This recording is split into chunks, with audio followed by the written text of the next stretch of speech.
Hello, everyone, and welcome to the Not Just AI podcast, a podcast where we explore how AI, data, and human insight come together to define the future of human intelligence. I'm your host, Pranay Agrawal, co-founder and CEO of Fractal. At Fractal, our mission is to power every decision in the enterprise and autonomous action using AI engineering and design. We have today with us a highly accomplished guest, Deepak Subramanian. Deepak is the President and Managing Director, North America of Unilever's Food Services business. In his role, he is responsible for commercial strategy, channel sales, and direct sales with distributors as well as independent operators or restaurants, of which there are about 1 million in the US. Prior to this role, he spent 30 years in Unilever's consumer business, driving brand strategy and innovation, marketing, and sales.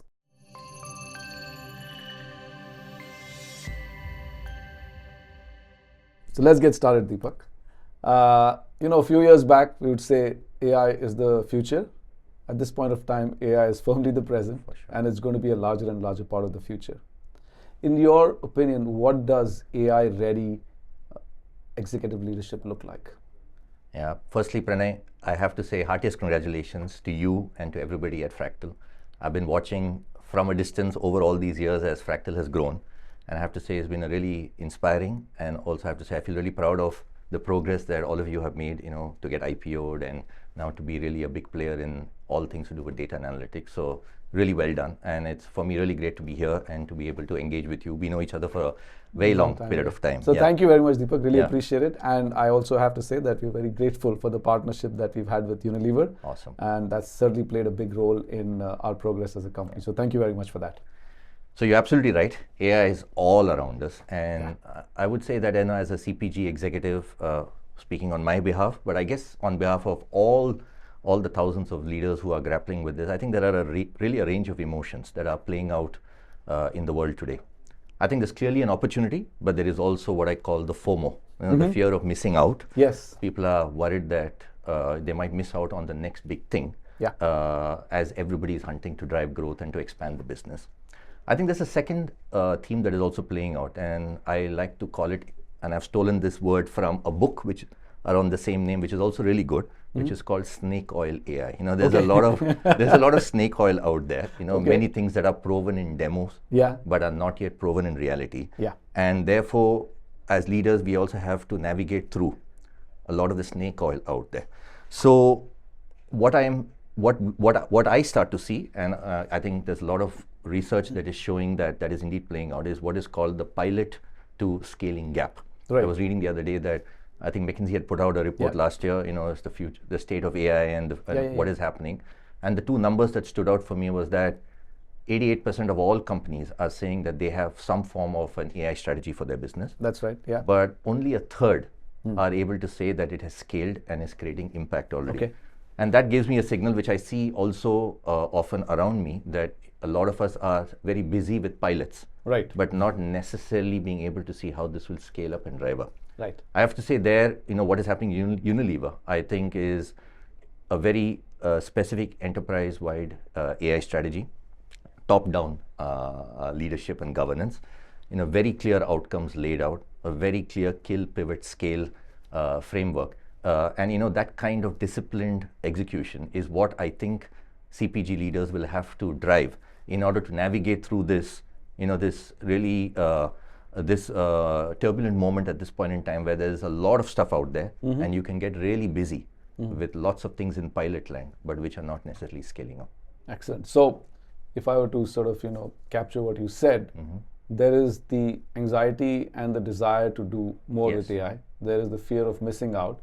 But there is also the worry about, how do we avoid the snake oil AI, right? And the way in which your leadership and you are responding to it is that having a very clear top-down strategy, which starts by embracing this as a critical part of your overall business success strategy. Absolutely. And then having clear, plans to scale and not just, do many things because they look good, but make sure that we are scaling whatever we're doing. And to be really focused on outcomes. Be focused on outcomes. Very, very focused on outcomes, Excellent. So since you speak of outcomes, let me ask you this. How are you expecting AI to elevate business outcomes for you? No, it's a really good question. And having dealt with it as a practitioner for quite a few years now. I think what the framework that sort of works well for me in the way I like to think about it is that you can think of life from the perspective of 3 horizons. Okay. Horizon 1 is making things cheaper, making things faster. Yeah. Horizon 2 is really growing faster, making things better, so that you're all in the service of growth. Yeah.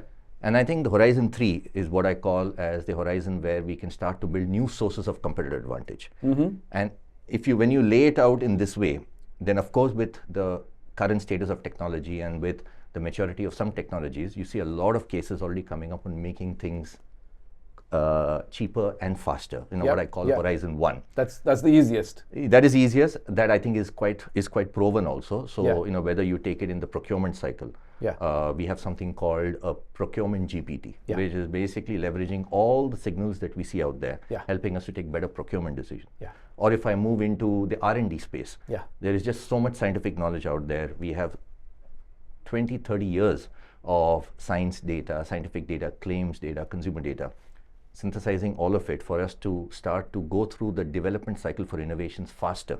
We have something called an R&D AI assistant, which our teams are using. These are all examples where the AI systems start to get embedded in making some of the outcomes moving faster and quicker.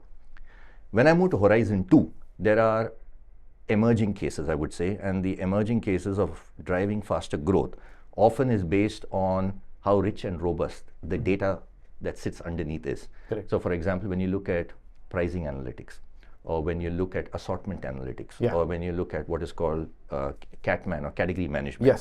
When you have robust, long years of data, putting an intelligence layer on top is actually helping to drive better net revenue management, better shelf management. So those are, I would say, well established and well proven. I would say in the industry, but also I would say in Unilever. And I think where there are lots of use cases coming up now every day, because I think it's a bit of a work in progress piece, is in the marketing workflow. So of course, Unilever has a couple of AI content studios, which is helping us create better content, more effective content, faster content. So we have something for our beauty teams. It's called a Beauty AI Studio. And the outcomes there are really great. And therefore, using automation and AI to help create better content, all in the service of driving better growth, is where I see a lot of the cases coming up now. When I look at Horizon 3, I think this is where I would say there is a lot of work happening inside the company right now to build the next frontier of capabilities, which will start to create more competitive advantage. And that lies typically in the agentic application, in social media content, the agentic application for commerce, for example. You see everything happening with automated commerce. And I think that is where I'm hopeful that in a few months' time, we are able to share more and really showcase the capabilities and the use cases we're building there. But I think the way I like to think about it is to create these 3 horizons and think about how do you make things cheaper and faster, how do you make things better to drive growth, and how do you build a new source of competitive advantage. And that's how we are looking at it. Fantastic. It very nicely aligns with the way we think how AI drives value. And we say number 1 is creating better products faster. This was sort of about your part about the R&D, right? The second is around driving better consumer experiences and better consumer connection and reducing friction with the consumers, right?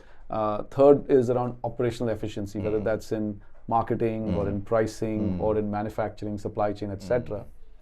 Fourth is what you would call your Horizon 3, which is that how do we prevent ourselves from being disrupted and be a disruptive force, right? And that's your new sources of competitive advantage. And fifth is enabling all decision makers, empowering all decision makers with insights and actionables, right? So fantastic, great. And but for a company like yours, there is an added dimension of complexity. You are a global company, and you also believe that it's very important to be hyper local to drive speed and meet consumer requirements better. So how do you meet that objective of being a global company and driving scale and yet being very locally responsive? It's a good question. And how does AI fit into that? I know it's a good question, and I think what I'm going to say is, I guess, broadly relevant for everything to do with technology per se, and AI is, let's say, one of the technologies that's in a way topical. But I really love this line: technology loves scale, but technology is local.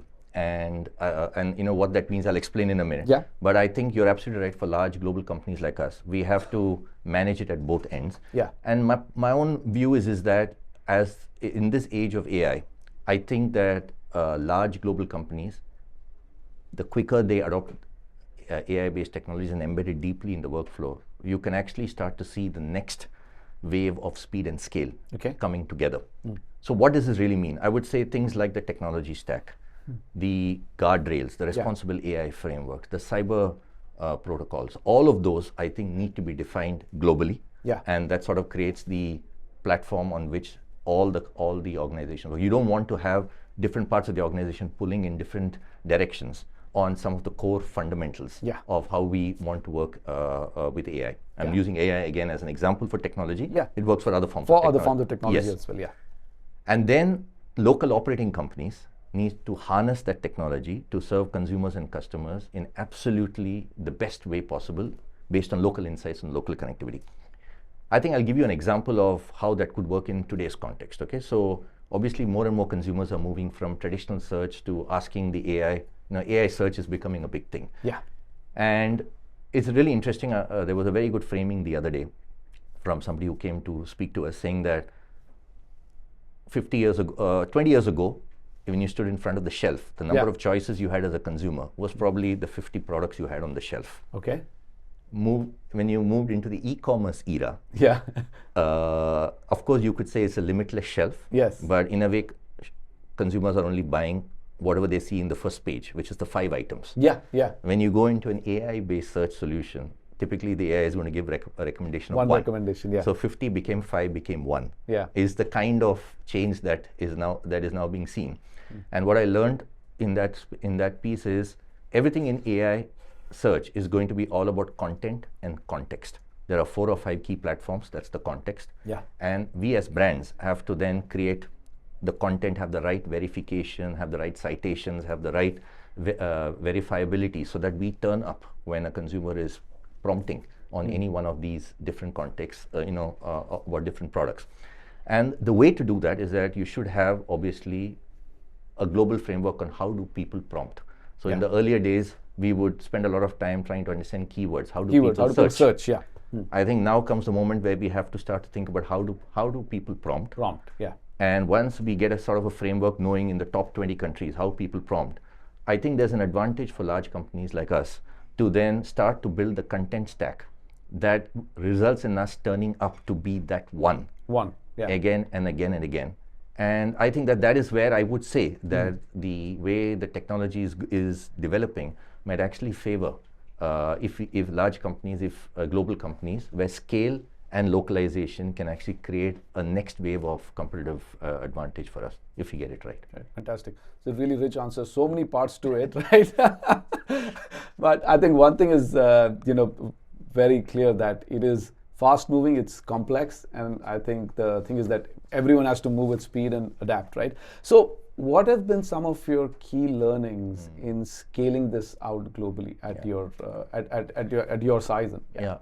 So I have to say, a couple of years ago, I had the opportunity to be part of the management committee of Hindustan Unilever, and we used to have a complete organization-wide transformation program called Reimagine HUL. Okay. To become the most intelligent consumer goods company on the planet. Okay. And as I went through that and cut my teeth through it to try to understand what really is happening and how should we respond. A few learnings came up. I think what has happened is the value chain, which we call it internally, used to be a linear value chain. You start from things would move in one direction and come back in historically. Right. Start with procurement, then move to manufacturing, then move to logistics, then move to warehousing, and the signals would flow in one way, and then the signals would then flow back the other way, and therefore the whole value chain was not so responsive as you see today. Right. Today it's not linear; everything is connected. Signals you get on the procurement side can trigger an action with the consumer. Equally the other way around. Signals happening in the manufacturing side can trigger something with the consumer. So it's all interconnected. And I think the one big learning that I got was we should start to not think about activities, but start to think about activity systems. And you touched upon this a little bit in the way you said Fractal looks at AI. And we sort of have created this, we had created this thought of 4 big activity systems. How do we serve consumers? Yeah. How do we serve customers? Yeah. How do we serve operations? Yeah. And how do we serve decision makers? Yeah. In a way, what you were also saying. Yes. Because all of these 4 ecosystems then have a variety of activities into which you can load a level of automation, a level of AI in order to help improve outcomes there. And for me, what has become really useful is if you take, let's say, those 4 ecosystems on one axis, and you put the 3 horizons on the other axis, and you start to fill that up, you can get the enterprise program. Yes. For excellent. What we are trying to drive. And therefore, if you need to be super clear about outcomes. Yeah. Is it a Horizon 1 outcome, a Horizon 2 outcome, or a Horizon 3 outcome? Yeah. Is it in how do we serve consumers better, customers better, operators better, or decision makers better? Yeah. And that becomes the enterprise-wide suite of applications. Yeah. And then you need a very agile governance structure around kill, pivot, scale. Yes. Because not everything will work, and having a top-down with the leaders being fully immersed in understanding and guiding the decision making on what do you kill, what do you pivot, you scale. I think is at the heart of breaking through this pilot to scale gap that we see. Yeah. And so I think that was my big having a very coherent plan. Yes. Right. Outcome oriented. Coherent plan, and governing that, and that governance is what creates the agility. Yes. Right? Yes. Otherwise, we are just stuck in something, even if it's working or it's not working. But very robust and frequent governance drives the agility in that scale-up plan. And maybe a question to you, because you also see so many CPG companies. What are some of the learnings or the experiences you're seeing? Because this is the holy grail in a way. How do you break out from pilots to really create scaled impact? Excellent. And I think it's not very different from what you've said. Maybe the framing is just a little bit different. But we think of the whole process of value creation in 3 layers. One is AI-led business transformation, right? Which is how do I use AI to embed it into different business processes? You spoke about how do we serve consumers better, how do we serve customers better, and manufacturing operations and so on. Fine, right?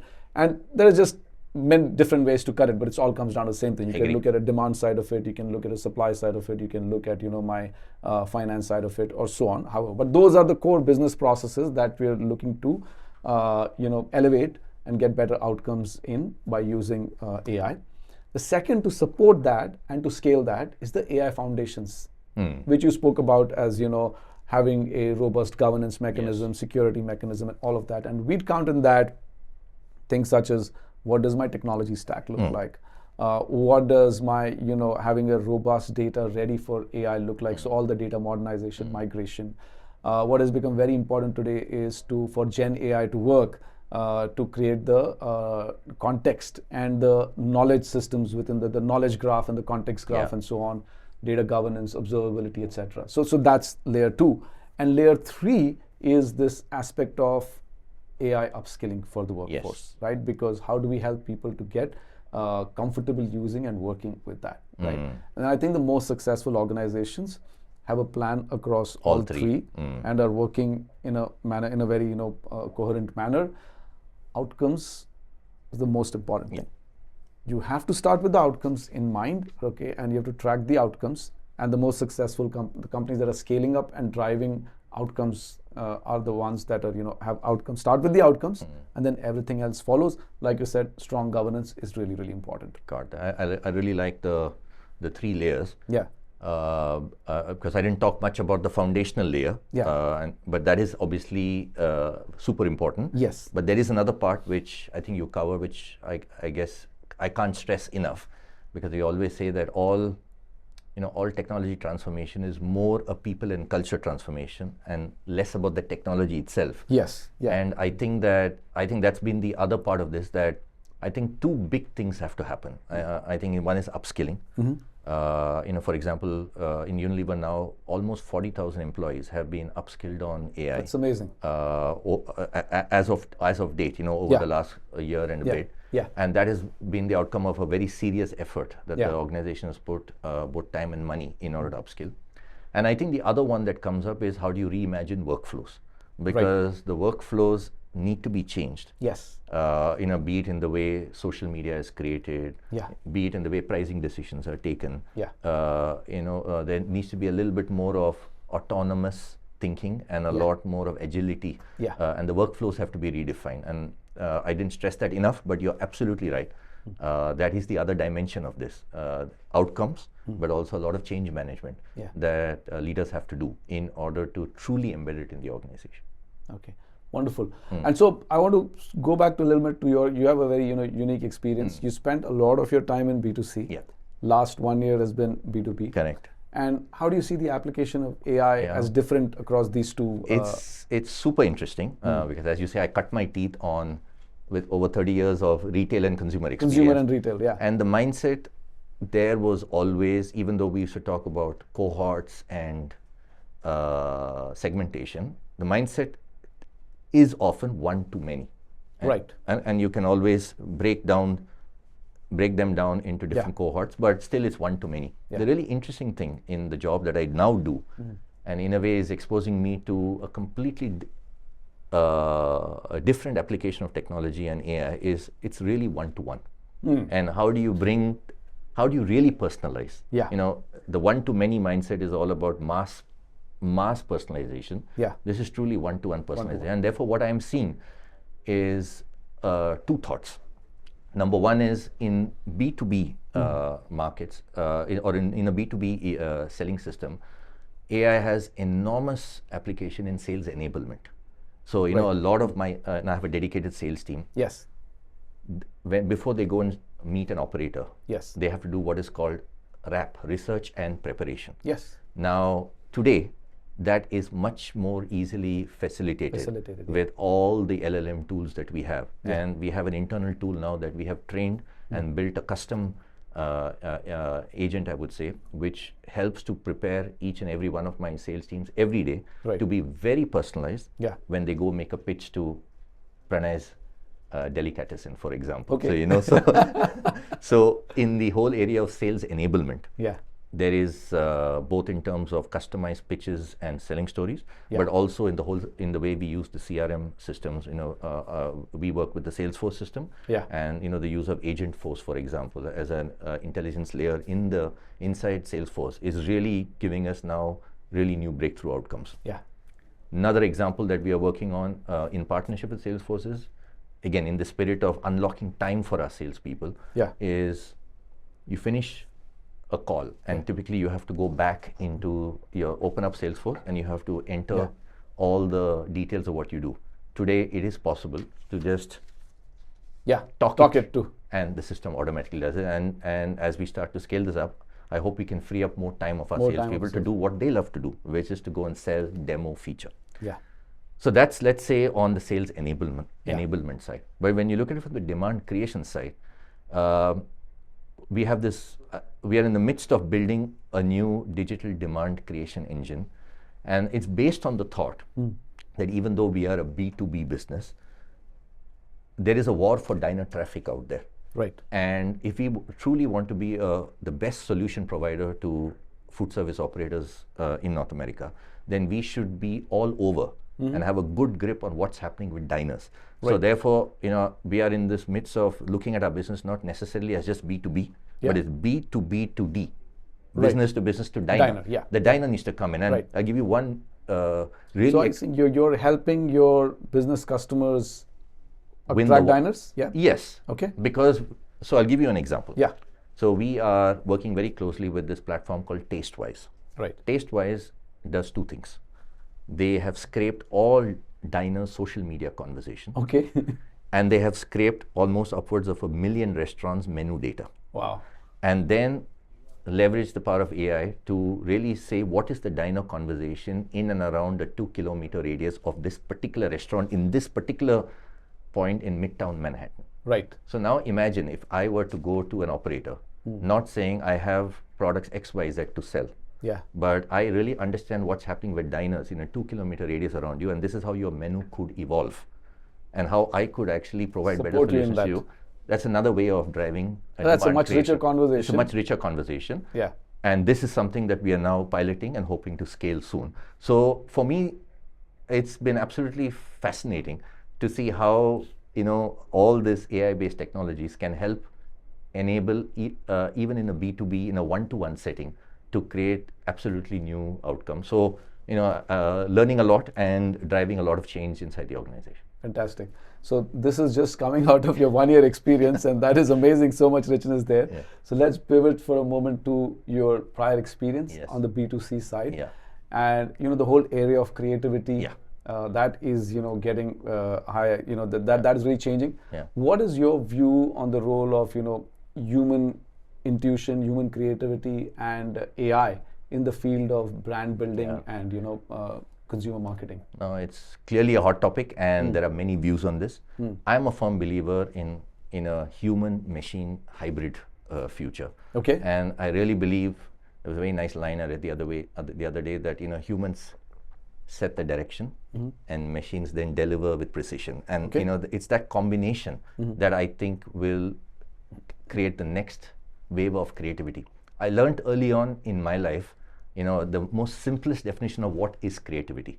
Creativity is, when you take two unconnected things. There's no reason to connect them. Okay. And then you find a new way of connecting them. That is what I understood was creativity. And that's the thinking behind, what's your advertising idea, or what's your idea. The idea is you found a way to connect two things and to create meaning. Which creates the surprise. Yes. As well. And that is what I think, a human being's secret sauce. And that's why, the original creation, imagination, that's in a way what humans are best at. Okay. But there are now enough and more use cases coming up where, this co-creation with AI can actually be a viable workflow to create new creative outcomes. We have many examples in Unilever, and I'm going to share one or two of them. Sure. And I'm also going to share one external one, because I'm a marketer at heart. Okay. And I also like to look at what's happening in the broader world. In the broader world. So when you look at content, you can have a whole lot of original new content. Right. What's the next big Super Bowl idea for Hellmann's? Yeah. Or you have a lot of repetitive content, product pages on your e-commerce platform, or resizing content to be platform first, because each platform has its own rules of how content work, etc. Yeah. And there is a role for AI to play in both of this. Yeah. Typically, what I'm seeing is in the original idea creation, the big next idea for Dove, or for the next big idea for Hellmann's, often AI is helping us find a lot of the conversation. By scraping a lot of the conversation, we are able to get some insights. So two examples which are quite recent, and I have to say really came out of AI-enabled discovery. Okay. So Knorr, our global cooking aids brand, started to see that there was an opportunity to see everything that was happening in the dating circuit, to realize that there's a concept called a green flag. A green flag is apparently something you plant in order to showcase somebody's authenticity and trustworthiness. Okay. And therefore Knorr launched this Unlock Your Green Flag idea, because what came out through the discovery was that cooking was seen as a desirable trait for someone to have. And therefore, of course, we play into that, and therefore we were able to have a very engaging campaign and to really. And this insight emerged from AI screen. Yes. Okay. Wonderful. Another one which I really like a lot is Dove. Dove, of course, has had a long series of really path-breaking communications, and one of the more recent ones was, how do you change the compliments that you give? And the whole idea was that often in the culture, you typically tend to praise a girl based on how she looks rather than who she is. Right. And therefore starting to encourage the conversation to praise women, not on the basis of how they look, but who they are and what they have achieved, might be a better way to actually help to build self-confidence and to really unstereotype or relook at the way the conversations are framed. Both of these, I think, came from a lot of AI-led discovery. Beautiful. And that's in the original creation space. Then there are many examples. Our beauty teams, which I mentioned. So we have a beauty AI studio, and that is not only generating content 30% cheaper and faster, but also our view-through rates and our click-through rates are doubling when we use a lot of AI-based content, because it's obviously based on understanding human behavior and looking at the patterns and helping us to replicate that. A little bit more on the content that needs to be repeated again and again. So whether it is original creation or repetitive content, we are absolutely clear that there is a co-creation that will help unlock the next wave of creativity. And it's brands. also enabling you spoke about, mass personalization, mass or customization. customization. To go into smaller masses, more targeted, smaller more cohorts, and and because the trick there is when you go into many more cohorts, you still want to turn up as one brand. You don't want to start to look like a different brand talking a different language. And that requires careful stewardship. But I think with a lot of tight discovery at the early stages, you can get that right.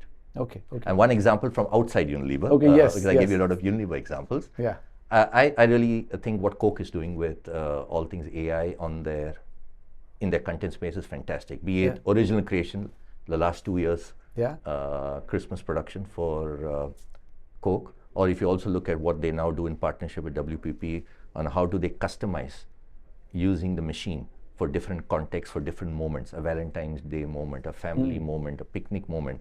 How do you have the machine customize in the moment with the best insight the outdoor, away from home content for Coke? I think it's really fantastic. So again, to respect and to give credit where it's due, some great examples in Unilever, and one that I love outside Unilever, I would say, is what Coke does. Excellent. Thank you. Thank you so much. And so clearly you have implemented a lot of applications and solutions within Unilever.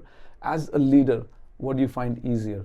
Creating the AI application or getting it embedded into the day-to-day operations? So as I said, I think that the day-to-day operations is the hardest. And that is where I think all of us need to focus on, be it in upskilling people, as I said, the training, or re-looking at the workflows. I think it's more about change management, and I think it's very, very important, I think, for leaders not to get lost in the technology. So as we said, of course, outcomes, governance, etc., but also have a very structured change management in the way AI and technology, broadly technology, is landing inside the organization. It's much harder, I think, to embed it into the day-to-day, because people, there is inertia to change. And habits are hard to change. Habits are hard to change, yes. Any examples of how you have addressed that? As I said, upskilling people. Upskilling was a big one. You said 40,000 people. For the 40,000 people have been upskilled.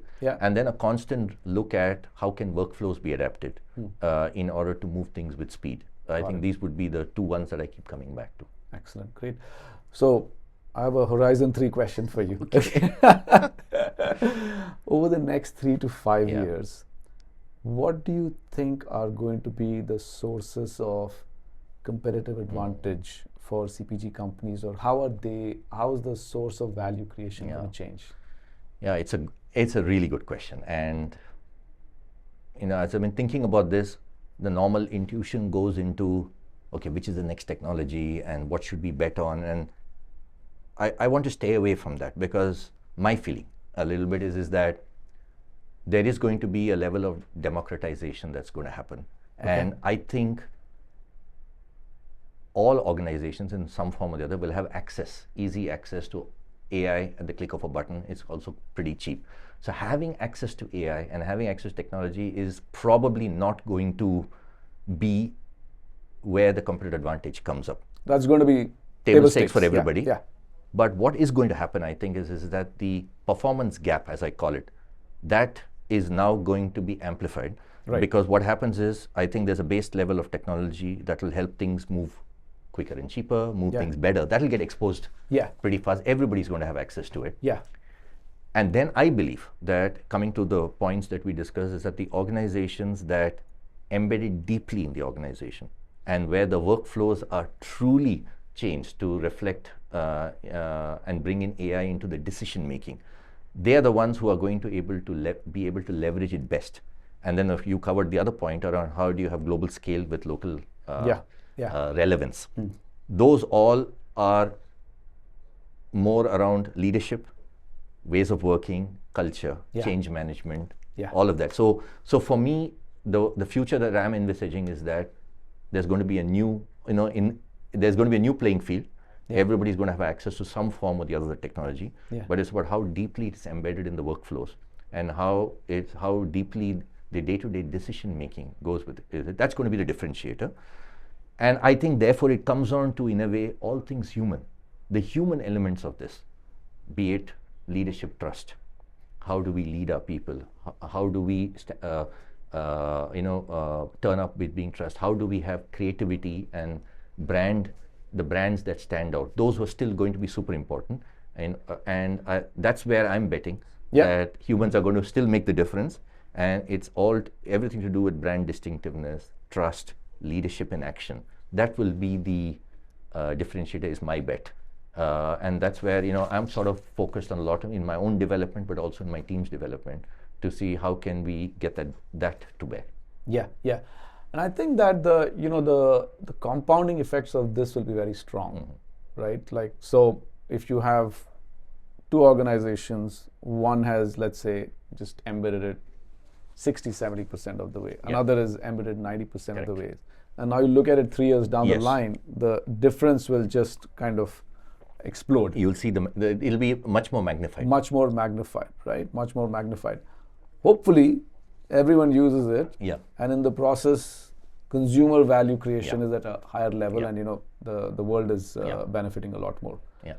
Thank you so much. Last question for you. So, as a leader, how have you upskilled yourself on AI over the last year or so? So I take a bit of a step back. So I'm an operator, not a technologist. Yes. And obviously everything that I learned in my foundational years, which was a long time ago, that served me well, let's say, for the first 15-20 years of my career. Okay. Everything that I learned as a area sales manager, as a brand manager, as a marketing manager, helped me to really excel as a vice president of marketing later on. Life was a little easier. You could replicate what you learned at scale. I would say about 8 to 10 years ago, everything changed. And in a way, it has been a little bit of going back, unlearning and relearning. And life has been a little bit on the treadmill ever since. Yes, because you have to keep learning, keep upskilling. And having done this now for 7, 8, 9 years, and even doing it now, I think I get 2 big insights which I like to share to the audience also. There is a lot of material out there. You can get lost in reading, Googling, ChatGPTing. You can do all of that, and you just get more and more and more. I would really encourage people to do 2 things, and that's how I have sort of trained my mind, and this is where I spend my time. Number 1 is, from learning, start to do. So build 1 or 2 things in your organization. The whole act of building. Building is not the same as knowing. You got to know first for sure, but all the learnings that you get in building and making stuff happen is where you cut your teeth. So in my last role, but also in my current role, and especially in my current role, rewiring the entire organization now to leverage AI to be better solution providers means that I have to cut my teeth. I personally lead the squad that is now driving the change. I have really competent people in my team doing this, but if I'm not there, I won't learn. So I think that's one. I think there's another aspect to it. I think the process of building also enables you to develop a lot of confidence in what you have learned. Correct. Without that, you don't feel the authentic confidence. So one is you have to do. Second one is you have to surround yourself with a set of experts, industry experts, who can filter all the stuff that is out there and and also a lot of the snake oil out there, and to tell you what really works, what they have seen. And what I get when I speak to you, or when I speak to people like you, is where I get already a bit of industry filtering. And that helps me then to sift through all the noise and to really focus on the things that matter. So surrounding myself with a set of people whom I trust, but also people who will tell it to me as it is and bring their experience, helps me to learn faster. So I would say these are the 2. You got to do, and you got to have a network of people in the industry who can help you learn faster, because there's just a lot there. You can get completely lost in terms of everything that is there. Deepak, thank you so much. Thank you. I learned so much, and such a pleasure having you here. Likewise.